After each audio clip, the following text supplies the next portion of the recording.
कथा काय पाहत होतो आपण? रस पाहत होतो. रसाचे भरपूर प्रकार. हे आंब्याचा, उसाचा, मोसंबीचा, संत्र्याचा हे नाही बरं का. साहित्याचे रस. त्याच्यामध्ये साहित्य कोणत्या कोणत्या प्रकारचं असते. त्या साहित्यामध्ये रसाचे प्रकार सांगितले माऊलींनी. करुण रस सांगितला, विभत्स रस सांगितला, रौद्र रस सांगितला, वीर रस सांगितला. वीर रस छत्रपतींचे, शिवाजी महाराजांचे पोवाडे जे असतात त्याच्यामध्ये काय भरलेला असतो? वीर रस भरलेला असतो. तो जर पोवाडा म्हटला तर आजही आपल्या मावळ्याच्या अंगावर काटे उभे राहतात. आपण ऐकताना देखील असं हृदय भरून येतं आणि वाटतं आता तलवार हातात घेऊ का की सीमेवर जाऊ काही. त्याच्यामध्ये वीर रस आहे. हो. शृंगार रस. शृंगार रस जे शृंगारिक काव्य असतं, लावणी वगैरे वगैरे, त्याच्यामध्ये शृंगार रस असतो. आणि या सर्वात महत्वाचा जर रस कोणता असेल तर तो आहे करुण रस. करुण रस. भागवतामध्ये सगळे रस आहेत बरं का. वीर रस सुद्धा आहे. तुम्ही म्हणाला पोवाड्याचं उदाहरण दिलं म्हणजे वीर रस याच्यामध्ये नाही काय की भागवतामध्ये, असं नाही. हो. जेव्हा भगवंतानं, गोपालकृष्णानं चाणूर मुष्टी कंसाचा वध केला त्या प्रसंगामध्ये वीर रस आहे. जेव्हा गवळणीच्या खोड्या काढल्या देवानं तेव्हा हास्य रस आहे. जेव्हा गवळणीच्या सौंदर्याचं वर्णन येते तेव्हा शृंगार रस आहे. भागवतामध्ये सगळे रस आहेत, सगळे रस. पण करुण रस ओतप्रोत भरलेला आहे. करुण रस. करुण रस का? भगवंताशी एकरूप व्हायचं जर असेल तर करुण रस आपल्या मनामध्ये उतरला पाहिजे. करुण रस का? कारण कथा ही फक्त हसण्यासाठी नाहीये. कथा ऐकताना सांगणारा नाही आणि ऐकणारा नाही, हे जे सांगतोय मी नियम, हे दोघांसाठी आहेत. तो करुण रस वक्त्याच्या देखील हृदयामध्ये असला पाहिजे आणि श्रोत्याच्या देखील. पण जर वक्ताच वेडेवाकडे हावभाव करून फक्त हसवण्यासाठी जर कथा सांगत असेल तर श्रोत्यांना दोष देऊन उपयोग आहे का बाबा? नाही. कथा सांगणारा नाही अशी सांगावी जेणेकरून श्रोत्याच्या हृदयामध्ये भक्ती दाटून येईल, भगवंताविषयी प्रेम दाटून येईल, वैराग्य अंगी आलं पाहिजे अशी कथा सांगावी. हो. भगवंताविषयी भाव हृदयामध्ये आला पाहिजे. भाव बळे आकळे येरवी नाकळे. जर भाव असेल तरच कर, येरवी नाकळे. डोळे भरून आले पाहिजे, डोळे भरून, तर ती कथा आहे. डोळे. आता मी तुम्हाला नाही सांगितलं पूजा करताना डोळ्याला पाणी लावा म्हणून, कारण ते उगाच वाढलं असतं. पण सगळ्यात पूजा करताना सगळ्यात आधी आपले ब्राह्मण काय सांगतात? डोळ्याला पाणी लावा. डोळ्याचं पाणी इतकं महत्वाचं आहे. डोळे भरून आले पाहिजे. डोळे भरून कथा ऐकताना डोळ्याचं पाणी इतकं महत्वाचं. किती महत्वाचं? ज्या दिवशी तुमचे डोळे भरून आले कथा ऐकताना, ज्या दिवशी तुमचे डोळे भरून आले ना देवाची कथा ऐकताना, डोळे भरून येतात हो. माणसाच्या संसारात रोजचे डोळे भरून येतात. दिवसातून 4 वेळेस रडतात. आमच्या माऊल्या तर लगेच. हो. महिला मंडळी लगेच रडतात. पुरुष मंडळी देखील. आपण डोळ्यात जरी पाणी नाही आलं तरी आपलं रडगाणं चालूच असते उठलं तेव्हापासून. सोयाबीनला उतार नाही, म्हैस दूध देईन, शेजाऱ्याच्या बोरला पाणी वाढलं, माझं कमी झालं, रडणं चालूच आहे ना. पण तेच रडणं देवासाठी असलं पाहिजे, देवासाठी. हो. आणि ज्या दिवशी तुमचं हृदय देवासाठी भरून येईल, तुमचे डोळे देवासाठी भरून येईल, त्या दिवशी समजून जायचं काय?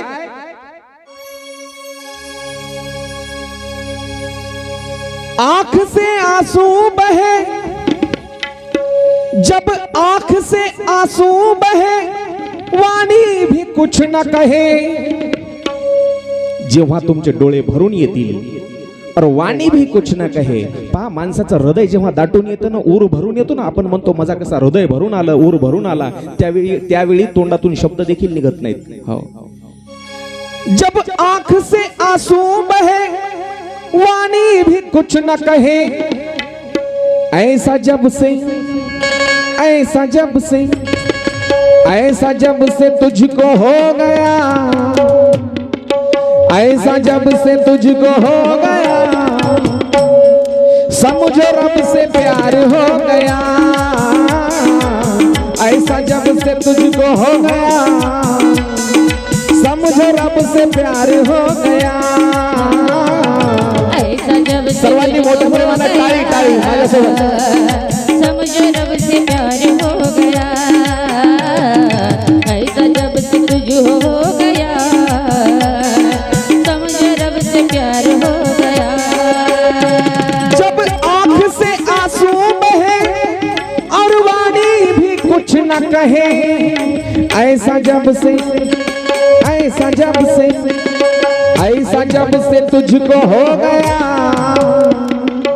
ऐसा जब से तुझको हो गया समझो रब से प्यार हो गया ऐसा जब से तुझको हो गया समझो रब से प्यार हो गया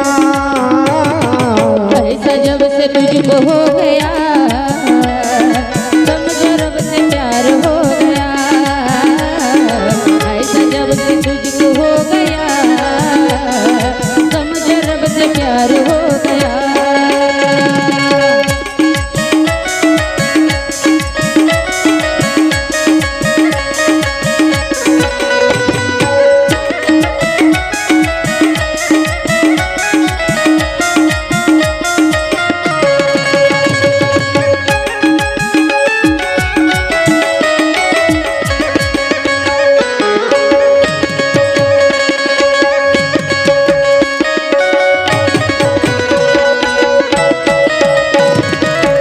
मोठ्या प्रेमाने टाळी वाजवून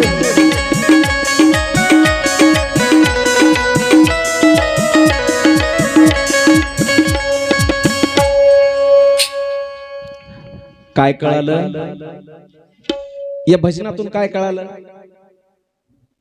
फक्त महाराजानं चाल वाजविली हिंदी गाण्याची, एवढंच लक्षात राहील.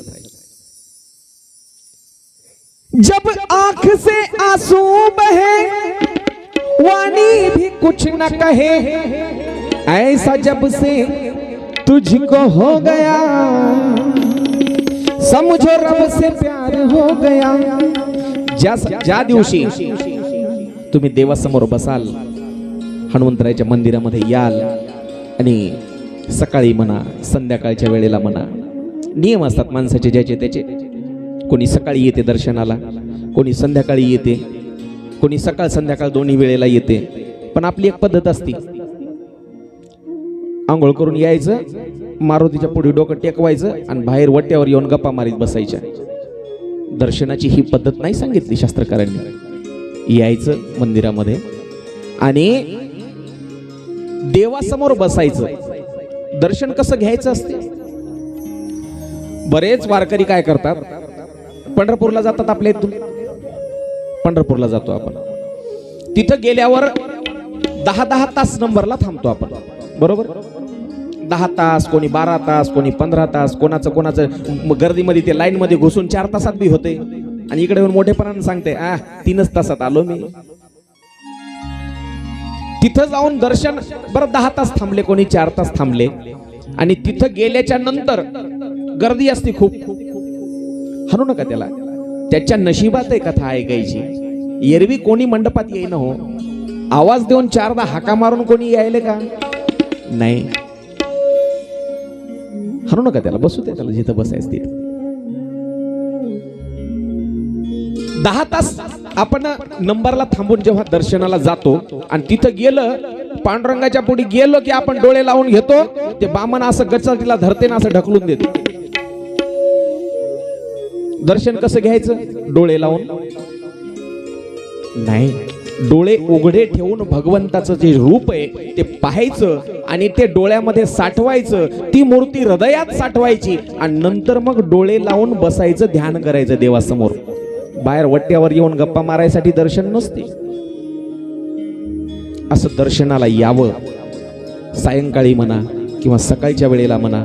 आणि सकाळी दर्शनाला आल्याच्या नंतर हात जोडावे देवासमोर. देवा धन्यवाद, रात्री झोपलो होतो, माहित नव्हतं उठल का नाही सकाळी, तू उठवलंस, मला आजचा हा सुंदर दिवस दाखवलास, धन्यवाद तुझे. आणि असं म्हणून देवाचे आभार मानावेत. आणि ज्या दिवशी तुमच्या डोळ्यामध्ये पाणी येईल, हृदयामध्ये प्रेम दाटून येईल, त्या दिवशी तुम्हाला कुठेही जायची गरज नाही, ना पंढरपूर ना काशी, कुठेच नाही. कारण तुमचं स्वतः हे शरीर हे मंदिर होऊन जाईल आणि तुमच्या हृदयामधला तुमचा हृदय जे आहे, आत्मा जो आहे, तो स्वतः पांडुरंग परमात्मा बनेल. मग कुठेही जायची गरज नाही. नांदतो केवळा.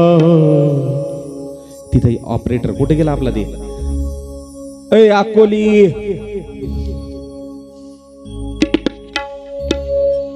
गाव जवळ आहे त्याच, जाऊन येते काय? वसमतला गेला. इको इको मला. नांदतो केवळा पांडुरंगा,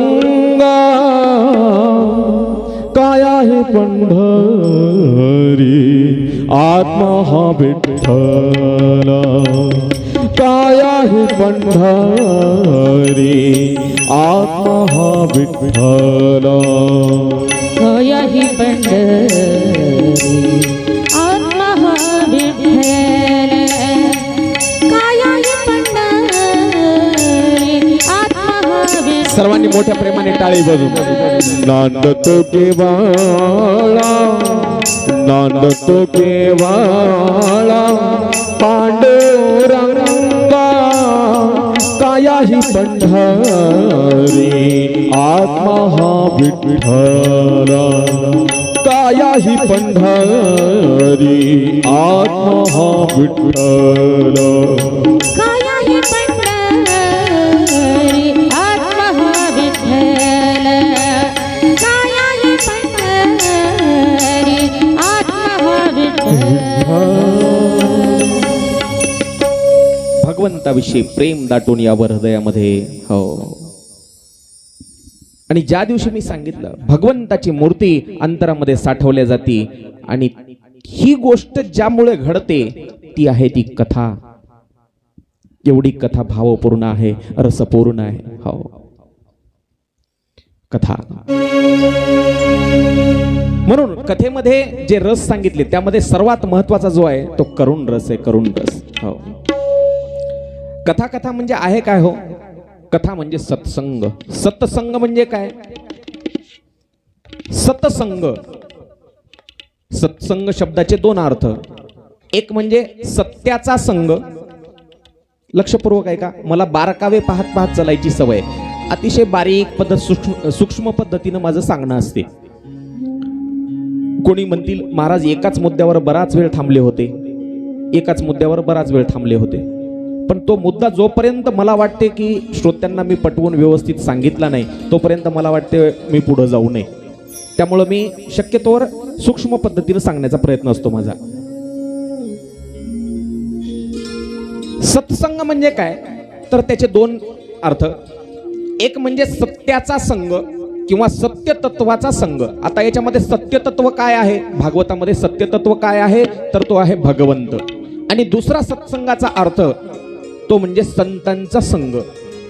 भागवतामध्ये संतांचा संघ आहे. संतांचा संघ म्हणजे कोण?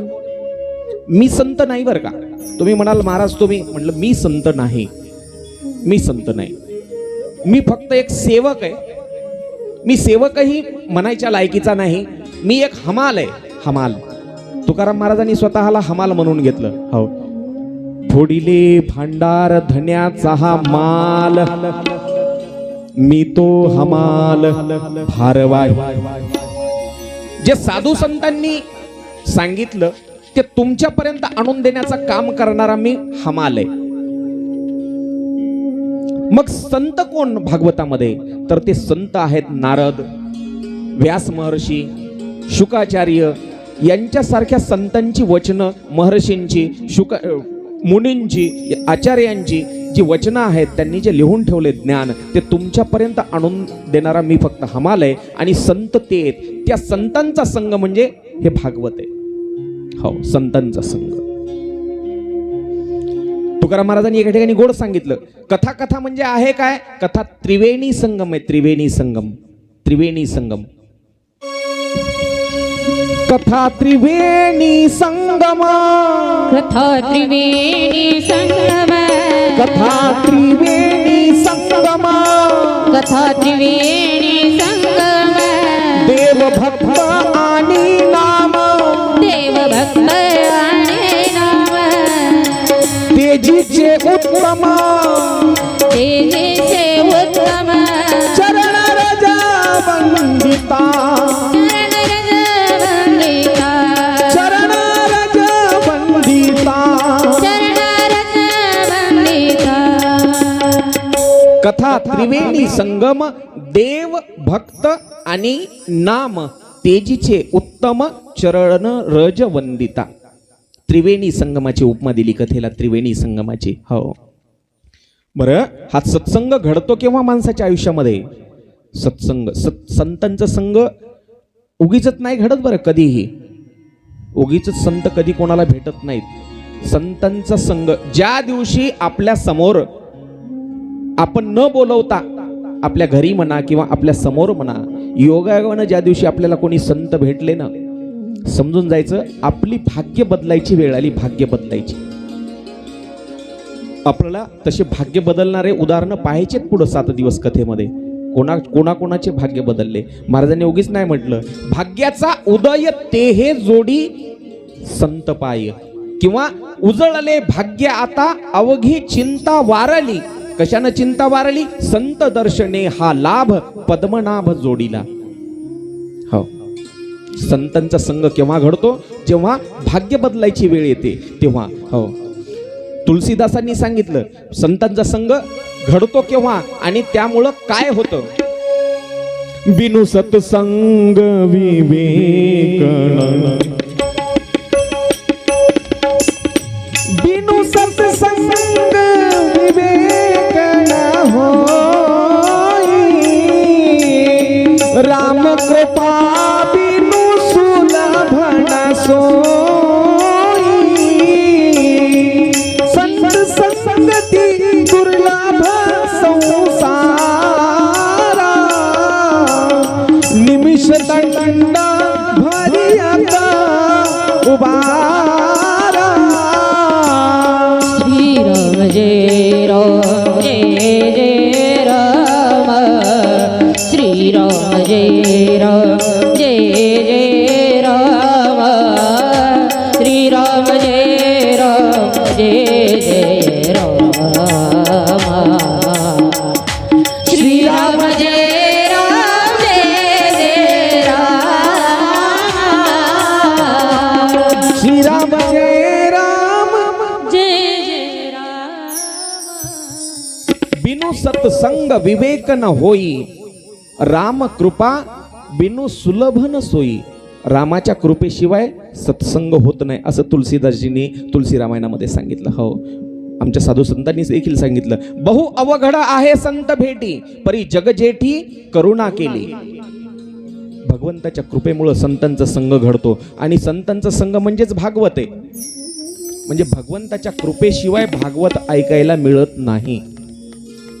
हो, त्रिवेणी संगमाची उपमा दिली. त्रिवेणी संगम. त्रिवेणी संगम काय काय हो? त्रिवेणी संगम. त्रिवेणी संगमाला आपल्या इथले जाऊन आले कोणी? बरेच जण गेले असतील. कुठे आहे त्रिवेणी संगम? अलाहाबाद. आता त्याला आपण प्रयागराज असं म्हणतो. प्रयागराज. प्रयागराज का म्हणायचं त्याला, त्या ठिकाणाला? त्याचं एक कारण सांगितलं जातं. जेव्हा सृष्टीची निर्मिती ब्रह्मदेवानी केली, पूर्ण सृष्टी निर्माण केली, आणि जेव्हा सृष्टीची निर्मिती पूर्ण झाली तेव्हा ब्रह्मदेवानं प्रयागला सगळ्यात पहिला यज्ञ केला. सगळ्यात पहिला यज्ञ केला ब्रह्मदेवानं. त्याला प्रथम याग असं म्हणायचं. आणि त्यानंतर त्याचा अपभ्रंश होत प्रयाग. याग म्हणजे यज्ञ आणि प्र म्हणजे प्रथम. प्रथम याग किंवा प्रयाग. आज आपण त्याला प्रयाग असं म्हणतो. त्रिवेणी संगम आहे. तिथं काय आहे? गंगा, यमुना आणि सरस्वती 3 नद्याचा संगम आहे. तिथं जर स्नान केलं पाण्यामुळं शरीर स्वच्छ होते. पण भागवत याला देखील, कथेला देखील त्रिवेणी संगम म्हटलं साधू संतांनी. का? गंगेच्या पाण्यानं शरीर धुतल्या जातं, पण भागवतामुळं माणसाचं मन, अंतःकरण आणि चित्त धुतल्या जातं. मन आणि अंतःकरण चित्त जर साफ ठेवायचं असेल, धुवायचं असेल तर भागवत आहे. शरीर कितीही धुवा. आपल्याकडे एक अभंग आहे, नाही निर्मळ मन काय करील साबण कोणतीही लावा, मन जर अंतःकरण जर चित्त शुद्ध नसेल तर कितीही साबणा लावून उपयोग नाही. हो, म्हणून तुकाराम महाराजांनी सांगितलं, तुका म्हणे चित्त करा रे निर्मळा, तुका म्हणे चित्त करा रे निर्मळा, तुका म्हणे चित्त करा रे निर्मळा, तुका म्हणे चित्त करा रे निर्मळा, तुका म्हणे चित्त करा रे निर्मळ, तुका म्हणे चित्त करा रे निर्मळ, तुका म्हणे चित्त करा रे निर्मळ, तुका म्हणे चित्त करा रे निर्मळ. ये बोनी गोपाळा राहे तेथे, येवनी गोपाळा राहे तेथे, ये बोनी गोपाळा राहे तेथे, येवनी गोपाळा राहे तेथे, तुका म्हणे चित्त करा रे निर्मळा, तुका म्हणे चित्त करा रे निर्मळा, तुका म्हणे चित्त करा रे निर्मळा, तुका म्हणे चित्त करावे निर्मळा, तुका म्हणे चित्त करा रे निर्मळ, तुका म्हणे चित्त करा रे निर्मळ, तुका म्हणे चित्त करा रे निर्मळ, तुका म्हणे चित्त करा रे निर्मळ. तुका म्हणे चित्त करावे निर्मळ किंवा करा रे निर्मळ. का चित्त निर्मळ करायला का सांगितलं साधू संतांनी? शरीर निर्मळ करा सांगितलं असतं. तुका म्हणे शरीर करावे निर्मळ लिहिता आलं नसतं का महाराजांना? पण चित्ताला का महत्व दिलं? चित्त थोडासा खोलाचा विषय.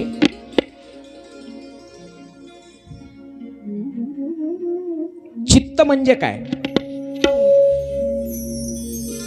शरीरामध्ये कुठं दाखवता येईल चित्त कुठे आहे? एखादा डॉक्टर सांगू शकते का तुमच्या चित्ताला पित्त झालं म्हणून? चित्त नावाची गोष्ट कुठं दिसणारी आहे का शरीरामध्ये? नाही. मन, त्या मनाचे 4 प्रकार पडतात, 4 भाग पडतात. मनाचे 4 भाग पडतात. चित्त, बुद्धी, अहंकार आणि भावना. त्याच्यामधला हा 4था भाग म्हणजे चित्त. ते जर निर्मळ केलं तर योनी गोपाळ राहे तेथे, असं तुकाराम महाराजांनी सांगितलं. तुमच्या हृदयामध्ये जर भगवंताचा वास व्हावा असं वाटत असेल तर तुम्ही चित्त निर्मळ करा. मग प्रश्न पडतो, हे चित्त निर्मळ करायचं कशानं? ते तर न दिसणारी गोष्ट आहे. मग निर्मळ करायचं कशानं? त्यासाठी साधू संतांनी सांगितलं, देवाचं चिंतन, देवाचं नामस्मरण, देवाचं भजन, त्यानं चित्त निर्मळ होते. देवाची स्तुती केली. स्तुती फक्त माणसालाच आवडते अशातला प्रकार आहे का? देवाला देखील स्तुती आवडते, माणसाला आवडते. कोणाकडून काही काम करून घ्यायचं असेल, ते जरी काम करीत असेल त्याला दुप्पट कामाला लावायचं असेल तर स्तुती आवश्यक. स्तुती केली ना बस. बायकोला जर नवऱ्याकडून काम करून घ्यायचं असेल जास्त तरी स्तुती आवश्यक. मालक, काय गावामध्ये तुमचा धाक, काय तुमचा दरारा, आहा हा, सगळं गाव भीते तुम्हाला. बस याची कॉलर टाईट, मला सक्रातीला साडी मग 4000ची घेता की 5000ची घेता? स्तुती. एक जण घरी गेला संध्याकाळच्या वेळेला. आता हे झालं बायकोनं नवऱ्याची केलेली स्तुती. माझं काम कसं असते, दोन्ही पारडे बरोबर ठेवायचे. बायकोनं नवऱ्याची केलेली स्तुती झाली, आहा हा काय गावामध्ये धरारा. बस एका दिवशी हे संध्याकाळी घरी गेला, ते दृष्टांत संपला बरं का. संध्याकाळी त्याच्या बायकोला स्वयंपाक जास्त येत नव्हता, तरी पण बिचारे हे डोळे लावून गिळत असेल, नाईलाज असतो. एवढी भाजी तिखट झाली, एवढी तिखट झाली. जेवायला बसलं ताटावर, पहिला घास घेतला, बस तोंडात घातल्याबरोबर सगळ्या अंगाची आग व्हायला लागली आणि डोळ्यातून अश्रू आले. अश्रू आल्यावर बायकोनं म्हणलं, मालक तुमच्या डोळ्यात अश्रू, अगं वेडे, प्रेमाचे अश्रू आहेत. भाजी तर छान झाली, आहा हा, एवढी सुंदर भाजी आयुष्यात कधी खाल्ली नाही मी, वाढू का थोडी? अगं नको येडे, प्रेम जास्त झालं तर हार्ट अटॅक येऊन मरल ना. स्तुती स्तुती. ती म्हणली काय करू तुमच्यासाठी मालक, तुमचा एवढा जीव माझ्यावर, काहीच करू नको, उद्यापासून स्वयंपाकाला बाई लावतो म्हणला, तुझी मरमर मला पाहू वाटण झाली. स्तुती स्तुती करूनच कोणालाही वश करता येतं, वश करता येतं. तसं भगवंताला जर तुम्हाला आपलंसं करायचं असेल तर भगवंताला देखील स्तुती फार प्रिय आहे, स्तुती प्रिय आहे. हो, सगळ्याला जशी स्तुती आवडते का तशी भगवंताला देखील भगवंताचं गुणवर्णन, भगवंताचं भजन, भगवंताचं नाम घेतलेलं देवाला सुद्धा आवडतं. हो, आणि भागवतामध्ये देवाची स्तुतीच आहे, देवाचं वर्णन आहे. हो, भगवंताच्या अवतारांच्या कथांचं वर्णन आहे, गुणवर्णन आहे सगळं.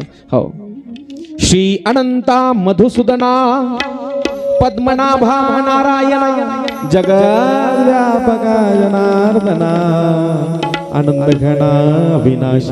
देवाची स्तुती उठल्या बसल्या कधीही नाव घेता येतं देवाचं. हो, देवाची स्तुती.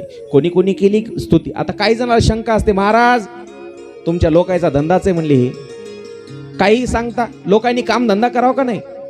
देवाचं भजन करीत राहिल्यावर पोट भरते का? लेकरं बाळा कुठून जगवायचे? हो, साधू संतांनी सांगितलं, घरदार न लगती सायास जावे वनांतरा. घरदार सोडून वनात जायची गरज नाही, कुठेही जाऊ नका. मग आसोनी संसारीची वेगू करी. बरोबर, संसारातच राहून जिव्हा वेग कर, म्हणजे तोंडानं मुखानं देवाचं नाव घे. ज्ञानेश्वर माऊलींनी सांगितलं, कुठेही जायची गरज नाही. हो, भागवतामध्ये तेच तर देवाचं गुणवर्णन आहे. प्रल्हादानी स्तुती केली, ध्रुवाने केली, कुंतीने केली, भीष्माचार्यांनी केली, गवळणींनी केली, गजेंद्रानं केली. या सगळ्यांचं आपल्याला 7 दिवस चरित्र ऐकायचे. 7 दिवस देवाचंही चरित्र आहे भागवतामध्ये, देवाचंही चरित्र आहे आणि देवाच्या भक्तांचं देखील चरित्र आहे. हो, भागवतच का म्हणायचं याला? अजून आपण ग्रंथाकडे गेलोच नाही बरं का. अजून आपण पार्श्वभूमी पाहतोय श्रीमद भागवताची. कोणतीही आता एखादी वास्तू, एखादी बिल्डिंग उभी करायची असेल तर त्यासाठी आधी आपण पाया मजबूत करतो, पाया. तसा हा पाया आहे.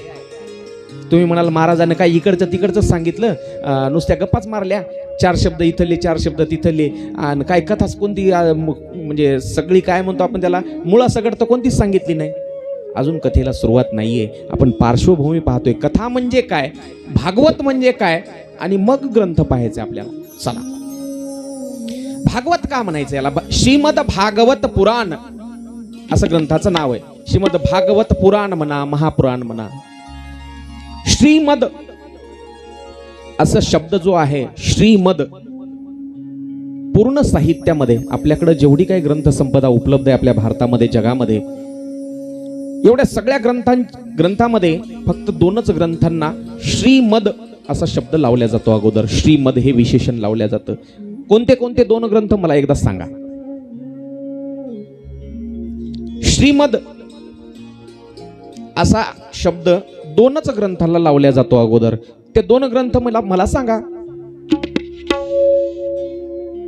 जागे आहेत सगळे? ऐकताय ना? झोपले नाहीत? आताच तर मी एक सांगितलं की श्रीमद भागवत पुराण. मग सांगा की. बोलत जा राव तुम्ही, बोलल्याशिवाय मला नाही सांगता येत पुढचं. एक सांगितलं मी श्रीमद भागवत पुराण, आणि दुसरा आहे श्रीमद भगवत गीता. तो म्हणजे महाभारतातला भाग आहे. भगवद्गीता वेगळा असा ग्रंथ काय, महाभारतातला एक भाग म्हणजे भगवद्गीता आहे. का म्हटलं जातं श्रीमद असा शब्द विशेषण या 2 ग्रंथाच्या अगोदर का लावल्या जातं? कारण हे दोन्ही ग्रंथ जे आहेत यांचे जे मूळ प्रवक्ता आहेत ते स्वतः भगवान श्री विष्णू आहेत, भगवान श्री कृष्ण आहेत. स्वतः देवानं सांगितलेले हे 2 ग्रंथ आहेत, देवाच्या मुखातून आलेले शब्द आहेत, म्हणून यांना श्रीमद असं विशेषण लावल्या जातं. दोन्ही ग्रंथ देवानं सांगितले बरं का. भगवद्गीता त्या अगोदर एक कन्फ्युजन डोक्यातलं काढून घ्या. काही जणांना श्रीमद भगवद्गीता आणि श्रीमद भागवत पुराण हे दोन्ही एकच आहेत असं बऱ्याच जणांना वाटतं. सामान्य श्रोत्याचं सोडा, बरेच कथाकार सुद्धा बऱ्याच वेळेस भगवतच म्हणतात, भगवद्गीता किंवा भगवत पुराण म्हणतात कथाकार सुद्धा, बरं का, माझ्यासारखे सांगणारे देखील. त्यामुळे हे डोक्यातल्या अगोदर कोणाच्या येऊच नाही, एक आहेत म्हणून. भगवद्गीता वेगळी आणि भागवत पुराण वेगळं. भगवद्गीता काय आहे?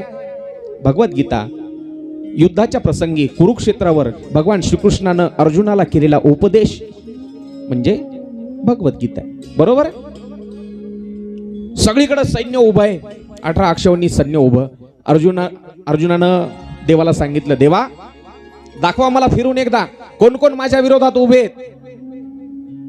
इलेक्शनला, युद्धाला कोण कोण पाहायचं म्हणले. मला पाहिलं, माझेच भाऊ कौरव आणि पांडव चुलत भाऊ, हे तर म्हणले माझेच भाऊ आहेत. भीष्माचार्य, द्रोणाचार्य, कृपाचार्य, अश्वत्थामा सगळे माझे मित्रमंडळी. कोणी गुरु आहे, कोणी माझा शिष्य आहे, कोणी काय भाऊ आहेत, कोणी चुलते काका, सगळे माझे नातेवाईक. यांना जर मी मारलं तर मला पाप लागेल. वाक्य साधे आणि सरळ सोपे आहेत बोलताना, पण फार महत्वाचे आहेत. हे तर सगळे माझेच आहेत. मी जर यांना मारलं तर मला पाप लागेल. मी, माझे आणि मला. आपल्याला सुद्धा हेच प्रश्न आणि हाच अहंकार आहे, मी, माझे आणि मला. गीता उपदेश फक्त अर्जुनासाठी नाहीये, तो आम्हा सर्वांसाठी आहे गीता. हो, आणि तोच गीता भगवंताच्या मुखातले शब्द सर्वसामान्यासाठी सोपे करून ठेवले ते माझ्या माऊलींनी ज्ञानेश्वरीच्या रूपानं. हो, तेच म्हणून गीता आणि भागवत या दोन ग्रंथाच्या अगोदर श्रीमद हे विशेषण लावलं जातं. दोन्ही ग्रंथ भगवंतांनी सांगितलेले. आता भागवत म्हणजे काय पाहू. जेव्हा स्वतः भगवंतानं भागवत सांगितलं तेव्हा फक्त 4 श्लोक होते, 4 श्लोक. त्याला चतुश्लोकी भागवत म्हणतात. भगवंतानं हंस रूपानं ते ब्रह्मदेवाला सांगितलं, म्हणून याला श्रीमद भागवत म्हटलं जातं. भगवता प्रोक्तम भागवतम, स्वतः भगवंतानं सांगितलं म्हणून त्याला भागवत असं म्हणायचं. भगवतो अयम भागवतः, स्वतः भगवंताचं वास्तव्य या ग्रंथामध्ये आहे. ग्रंथ नव्हे हा श्रीकृष्ण असं आपण आरतीमध्ये म्हणतो का नाही, ते याच्यामुळेच. म्हणून याला श्रीमद भागवत असं म्हणायचं. भागवतो अयम भागवतः, भागवत असा दुसरा शब्द देवाच्या भक्तांना सुद्धा आहे बरं का. देवाचे जे भक्त आहेत, आपल्याकडं वारकरी संप्रदायामध्ये एक पद्धत आहे भागवत म्हणायची.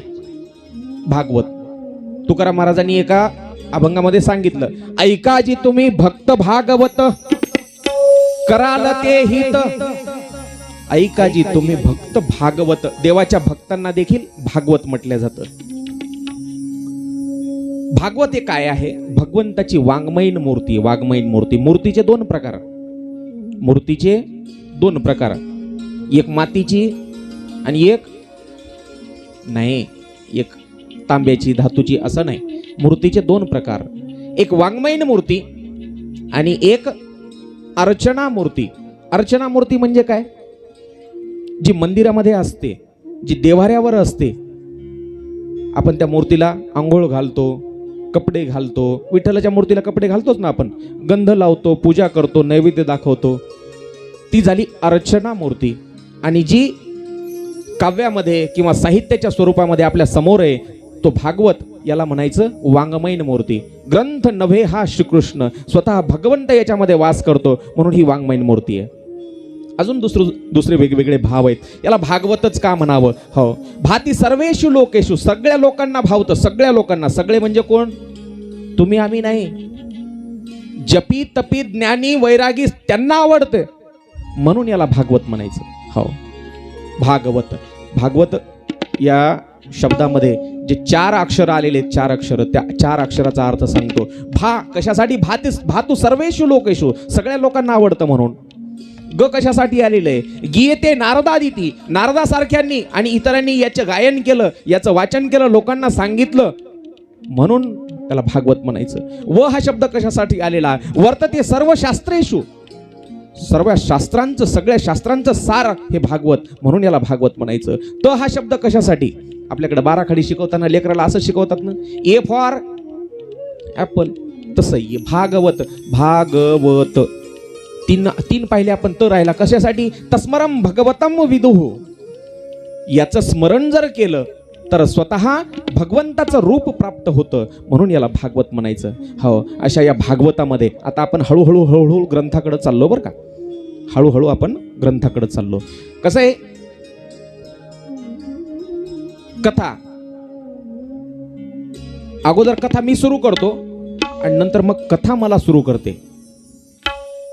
कथा मी सुरू करतो मग ते उशिरा होईल का. आज थोडासा झाला उशीर थोडासा माझ्यामुळं झाला असेल 10-15 मिनिटं आणि 1 तास तुमच्यामुळं झाला बरोबर आहे. कारण मलाच फोन आला महाराज आमचं आटोपलं नाही थोडं थांबून आरामानं या. इथं आल्यावर मग आमच्या गणानं चहा पाजवला मग त्याच्यामध्ये 10 मिनिटं उशीर झाला. 10 मिनिटं माझ्यामुळं उशीर झाला आणि 1 तास तुमच्यामुळं झाला. कथा सुरू करतो मी नंतर कथा मला सुरू करते. आता आपण हळूहळू कुठं चाललोय मूळ ग्रंथाकडे चाललोय. मूळ ग्रंथ भागवत. श्रीमद भागवतामध्ये किती स्कंद आहेत बापू. किती वर्षापासून आपल्या गावात चाललोय भागवत 13 वर्षापासून. आता मला चला चालता बोलता मी आता तुम्हाला छोटे छोटे 3 प्रश्न विचारणार.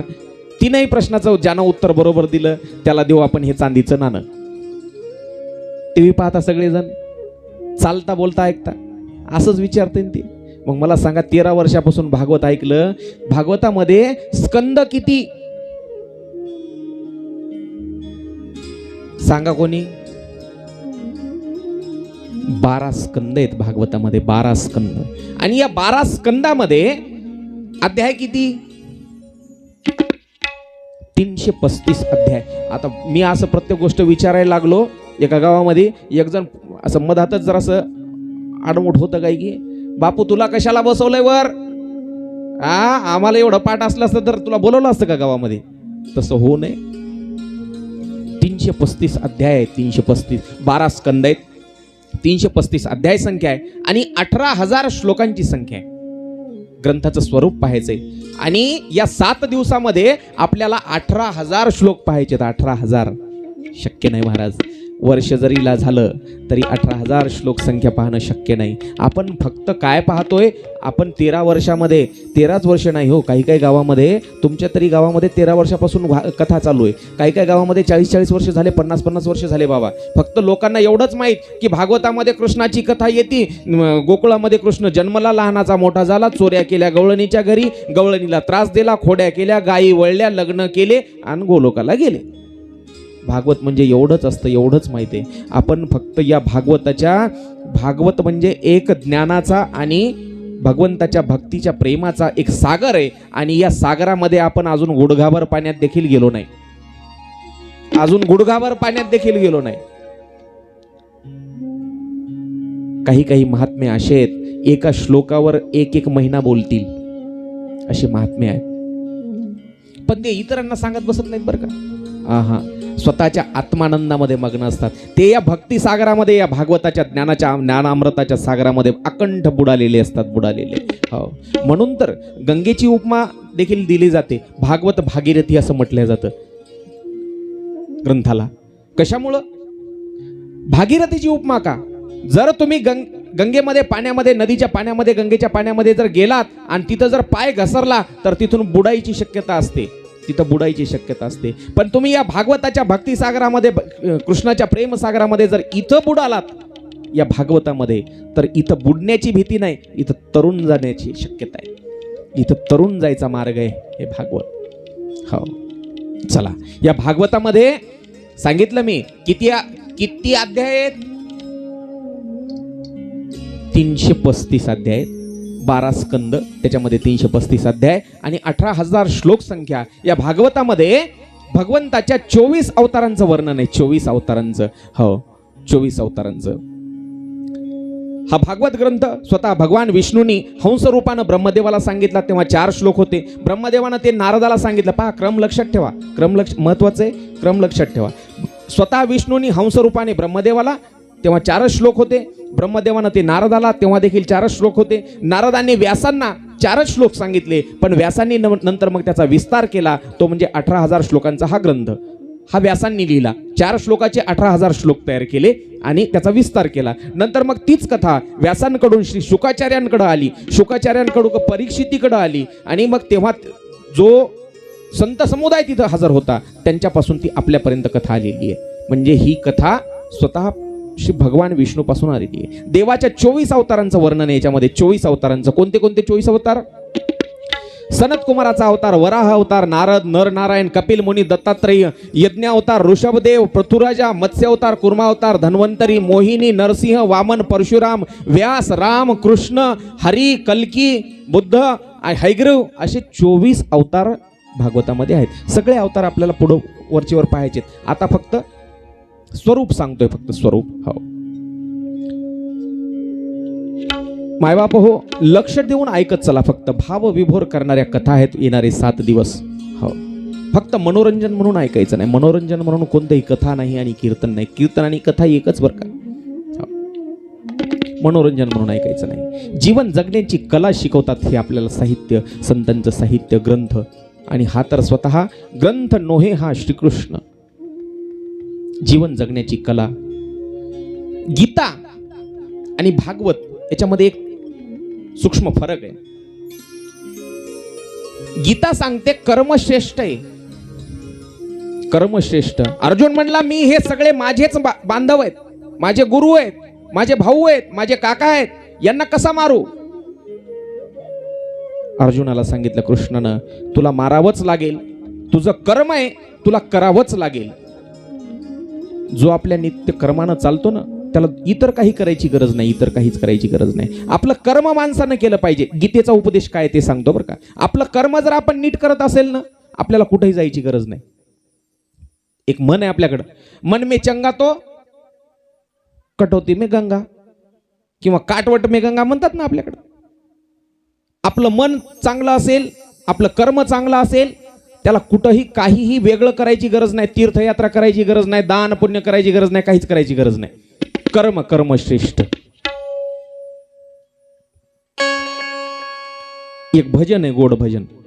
कशासाठी येवो देवा तुझ्या मंदिरात, कशासाठी येवो देवा तुझ्या मंदिरात. मूर्ती तुझी असते माझ्या, मूर्ती तुझी असते माझ्या नित्य अंतरात. कशासाठी येवो देवा तुझ्या मंदिरात, कशासाठी येऊ देवा तुझ्या मंदिरात, कशासाठी येऊ देवा तुझ्या मंदिरात. कर्म थोर हे गीतेचे सार जाणतो मी, कर्म थोर हे गीतेचे सार जाणतो मी. नित्य सर्व कर्मामध्ये तुला पाहतो मी, तुला पाहतो मी. कर्मरूप सेवा तुझिया पदी वाहतो मी, कर्मरूप सेवा तुझिया पदी वाहतो मी. इथे रंगतो मी देवा भक्तीच्या रसात, भक्तीच्या रसात. मूर्ती तुझी असते माझ्या, मूर्ती तुझी असते माझ्या नित्य अंतरात.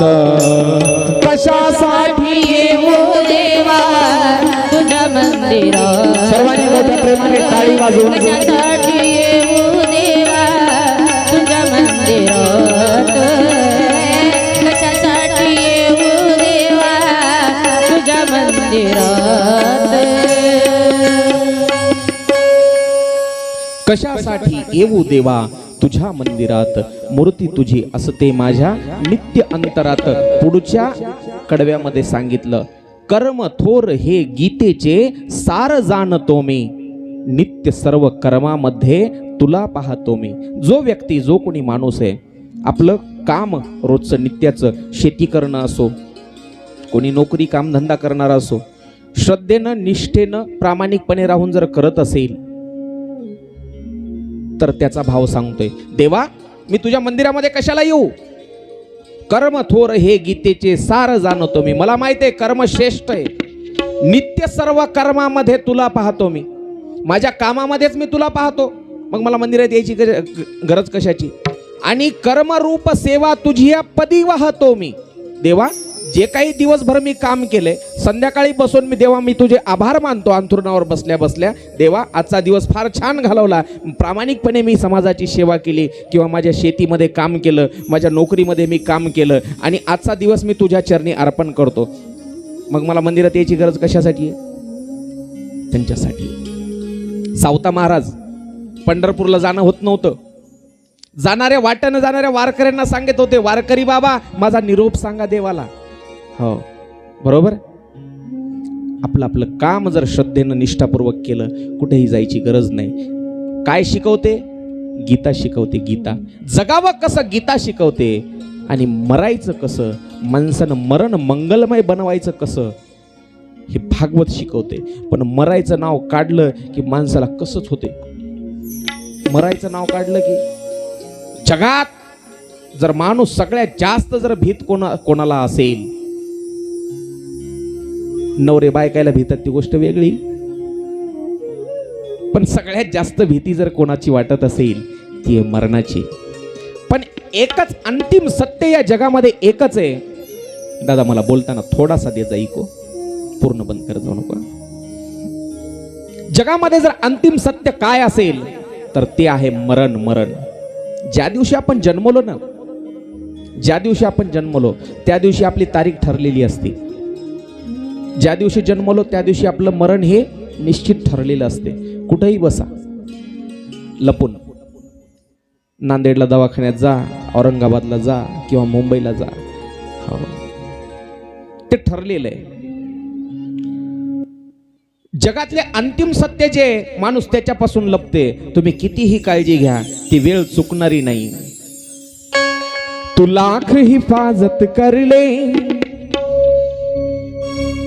गाणं हे आपल्या इकडचं नाही. गाणं इकडचं नाही म्हणजे गाथ्यातलं नाही. माफी मागून सांगतो. कथेमध्ये भजन भाव पहा, फक्त भाव, भजनाचा भाव सांगण्याचा उद्देश. हे गाणं आहे मला वाटते चित्रपटातलं असेल, पण भजन तंतोतंत लागू पडते आपल्याला. आपल्याला कसं लागू पडते?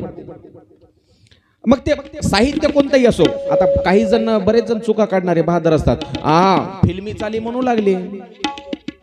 सगळ्या संगीताचं जे मूळ आहे, बॉलिवूड नंतर मुंबईला चित्रपटसृष्टीची निर्मिती नंतर झाली. सगळ्यात आधी सुरुवात भारतीय शास्त्रीय संगीताची आहे. ज्या चाली, गाणे, या धून, हे जे सगळं काही दिलं ते भारतीय शास्त्रीय संगीतानं दिलेलं आहे. चित्रपट नंतर आले, अगोदर शास्त्रीय संगीत आलं. लोक म्हणतात वारकरी चाली वेगळ्या असतात आणि चित्रपटाच्या वेगळ्या असतात. नाही महाराज, अगोदर भारतीय शास्त्रीय संगीत आहे आणि नंतर मग चित्रपटाच्या चाली झाल्या.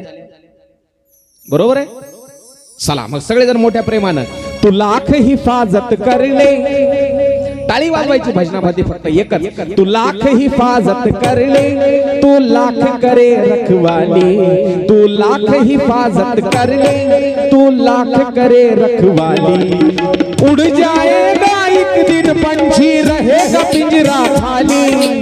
उड़ जाएगा एक दिन पंछी रहेगा पिंजरा खाली. पिंजरा खाली, पिंजरा खाली, पिंजरा खाली, पिंजरा खाली. तू लाख हिफाजत कर ले, तू लाख करे रखवाली. हरि बोल. लाख हिफाजत कर ले, तू लाख करे रखवाली. उड़ जाएगा एक दिन पंछी रहेगा पिंजरा खाली. उड़ जाएगा एक दिन पंछी रहेगा पिंजरा खाली. पिंजरा खाली, पिंजरा खाली, पिंजरा खाली, पिंजरा खाली. तू लाख हिफाजत कर ले, तू लाख करे रखवाली. उड़ जाएगा एक दिन पंछी रहेगा पिंजरा खाली. हा पिंजरा आहे, देहाचा पिंजरा, आणि याच्यामधला जो पक्षी आहे तो एक ना एक दिवस उडून जाणार आहे. त्याची तारीख ठरलेली आहे. कोणी कितीही लपून बसा, हो महाराज, कितीही पैसेवाला जरी आला असेल किंवा गरीब असेल, मरण हे कधी कोणाला चुकलं नाही, कधीच कोणाला चुकलं नाही. मागच्या काही वर्षामध्ये पहा, अजून एक गोष्ट, 7 दिवस आपले गाव फार आता मी बी वसमतचाच आहे ना, त्याच्यामुळे आपला परिसर मला माहिती आहे. राजकारण फार सगळ्याला इंटरेस्ट. मी जर चुकून कोण्या नेत्याचं नाव घेतलं, कोण्या पक्षाचं नाव घेतलं, तर असं समजू नका महाराज काय पैसे घेऊन काय प्रचाराला आलाय का. महाराजांना काय पैसे घेतलेत काय की प्रचाराला आलेत काय की, असं वाटू नये कोणाला. भीती वाटते, समाजात फिरायचं असतं बाबू. मी कोण्या पक्षासाठी म्हणून बोलत नाही, कोण्या नेत्याची बाजू घेऊन बोलत नाही, पण मागच्या काही दिवसामध्ये विचार करा, आपल्या मराठवाड्यानं आणि महाराष्ट्रानं बरेचसे नेते गमावले. त्यामध्ये विलासरावजी असो, गोपीनाथरावजी असो, आता मागच्या वर्षी सातव साहेब असो, बरोबर. यांच्या मागे समाजाचं पाठबळ कमी होतं का? भरपूर होतं. पैशाचं पाठबळ कमी होतं का? भरपूर होतं. पण स्वतःचा जीव वाचवू शकले का? नाही. घर, समाज, पाहुणे, मित्रमंडळी, बायको, लेकरं, हा, लग्नामध्ये हा सगळा समाज, नवरदेव असते घोड्यावर बसलेला आणि सगळेजण कुठं असतात? वरातीमध्ये पुढी असतात, बरोबर, नवरदेवाच्या. पण मेल्यावर 4 जण खांद्यावर घेऊन चालतात आणि सगळा समाज कुठं असते? पाठीमाग. जोपर्यंत तुम्ही आहेत स्वतः जिवंत, तोपर्यंत समाज तुमच्या समोर आहे, नाचत आहे तुमच्या पुढं. पण जेव्हा तुम्ही संपलात ना, तेव्हा तुम्ही एकटेच आहेत, सगळा समाज पाठीमाग आहे. मेल्यावर कोणी सोबत येत नाही. जिच्यासाठी रात्रंदिवस काबाड कष्ट करून माणूस राबते, ती बायको देखील सोबत असते का? उंबऱ्यापर्यंतच असते. ज्यांच्यासाठी पैनपी 1-1 रुपया माणूस आयुष्यभर कमाई करून ठेवतो, ते मुलं देखील असतात का? बरं, एवढं सगळं साठवून ठेवलंय आपण, माया, गाडी, बंगले, त्यातलं काही सोबत येतं का? काहीच सोबत येत नाही. मरण तर प्रत्येकाला, एवढं मान्य करता तुम्ही. यातलं काहीच जर सोबत येत नसेल तर मग हे करायचंच नाही का? आता काही जण म्हणतील यातलं महाराज काहीच येत नाही सोबत, मग हे सोडून द्यायचं का? नाही, सोडून देखील द्यायचं नाही. यातलं जर आपल्या सोबत काही येत असेल या आयुष्यामधलं, 100 वर्षाच्या 50 वर्षातल्या, त्यातलं पुण्य फक्त आपल्या सोबत येते, पुण्य. म्हणून पुण्यकर्म करायचे, पुण्यकर्म. हो, तुमचे माझे सगळ्यांसाठी एकच नियम, आप्तस्वकीय कोणी नाहीत, घरचे, बाहेरचे, मित्रमंडळी, नातेवाईक, बायका, पोरं. आप तो गैरों की बात करते हैं, हमने तो अपने भी आजमाए हैं. लोग कांटों से बच के चलते हैं, हमने तो फूलों से जख्म खाए हैं. तू किसी की ऐब को बेनकाब न कहे, हम तो भले बुरे हैं, तू तेरी नजर खराब न कर. एक सुंदर हिंदी भजन आहे, त्या भजनाचा आनंद घेऊ. सगळेजण माझ्यासोबत टाळी वाजवून भजन म्हणतील.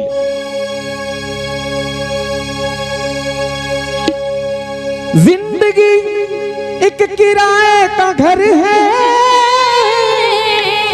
एक न एक दिन बदलना पड़ेगा. मौत जब तुझको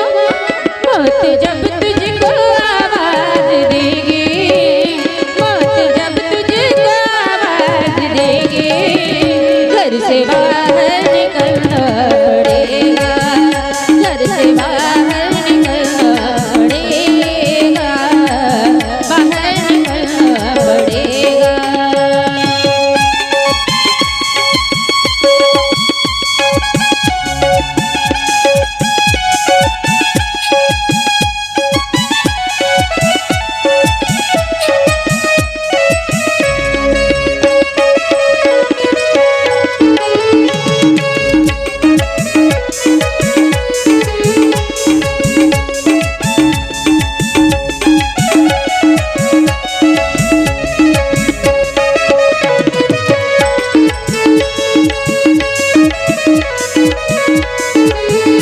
सांझ के बाद होगा सवेरा, देखना है अगर दिन सुनहरा। सांझ के बाद होगा सवेरा, देखना है अगर दिन सुनहरा। पाँव फूलों में रखने से पहले, पाँव फूलों पे रखने से पहले तुझको घाटों पे चलना पड़ेगा। पाँव फूलों पे रखने से पहले, पाँव फूलों पे रखने से पहले तुझको घाटों पे चलना पड़ेगा, घाटों पे चलना पड़ेगा।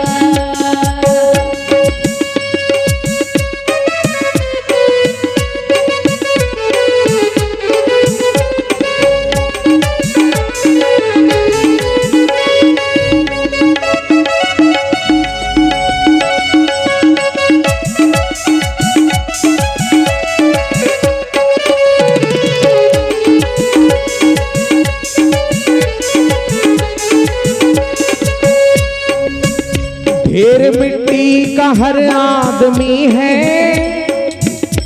ढेर मिट्टी का हर आदमी है। माणूस हा मातीचा ढीग आहे। हे शरीर हे पंचमहाभूतांनी बनलेले, पाच तत्वाचा देह, मातीचा ढिगारा। एक ना एक दिवस याची काय होणार आहे? राग होणार आहे। ज्याच्या त्याच्या धर्मानुसार जाळतील नाही तर पुरतील, पण ढेर मिट्टी का हर आदमी है। या जमीनों में तुरबत बनेगी, या जमीनों में तुरबत बनेगी, या चिताओं में जलना पड़ेगा।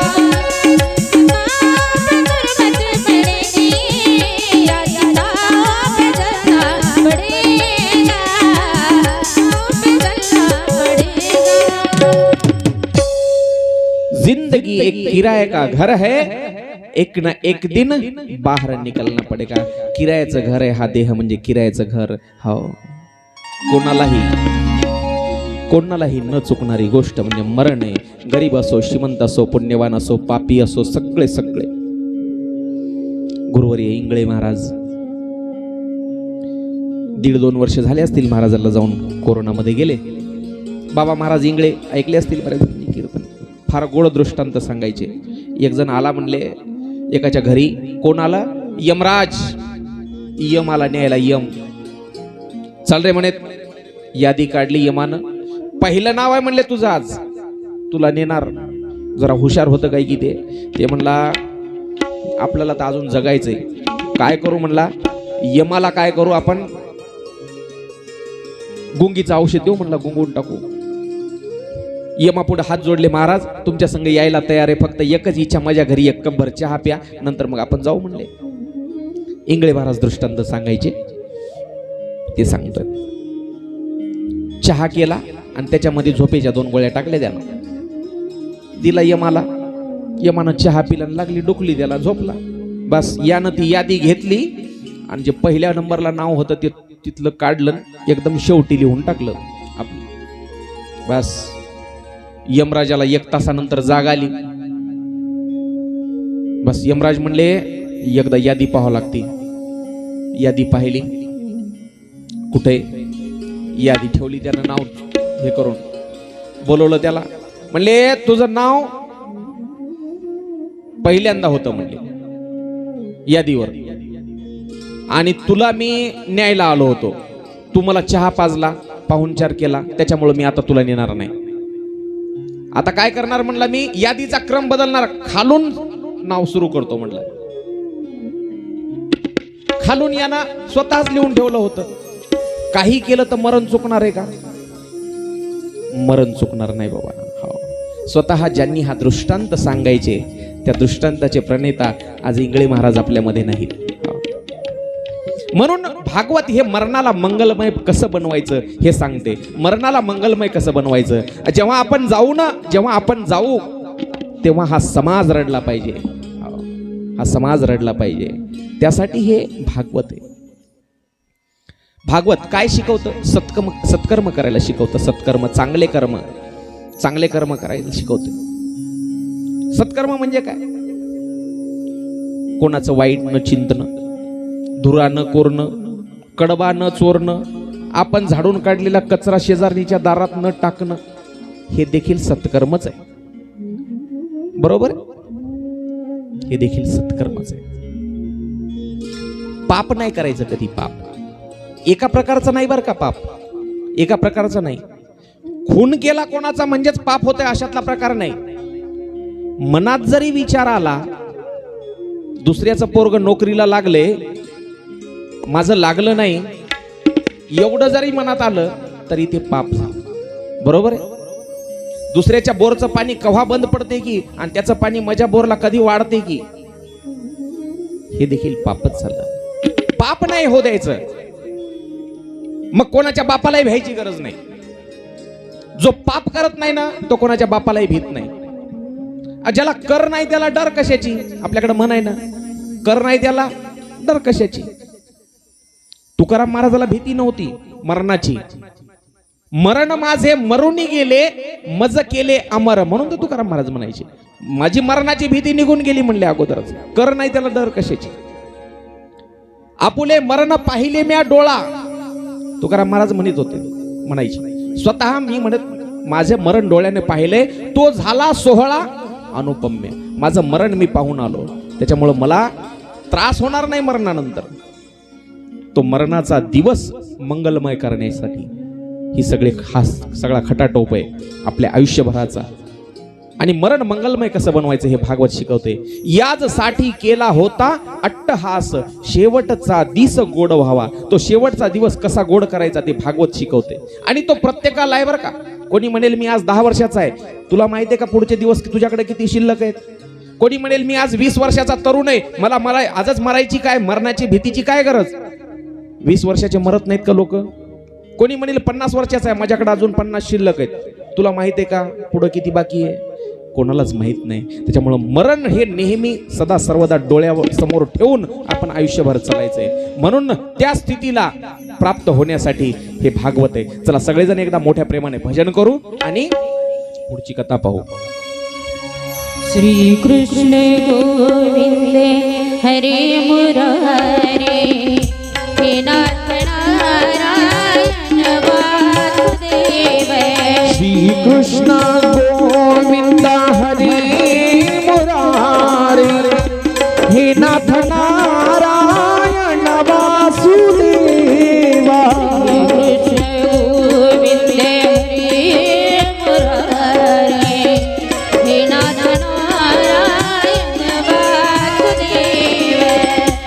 श्री कृष्ण गोविंद हरे मुरारे, हे नाथ नारायण वासुदेवा. हे नाथ नारायण वासुदेव,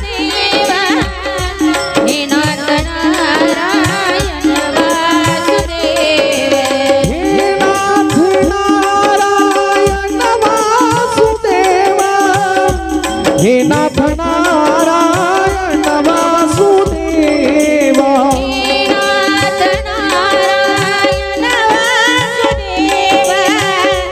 हे नाथ नारायण वासुदेवा, हे नाथ नारायण वासुदेवा. हे नाथ नारायण वासुदेव.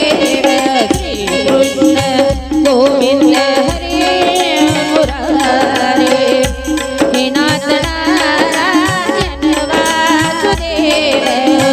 श्री कृष्ण गोविंद हरे मुरारे, हे नाथ नारायण वासुदेव. नाथ नारायण वासुदेव. ताई ताई. नाथ नारायण वासुदेव. नाथ नारायण वासुदेवा.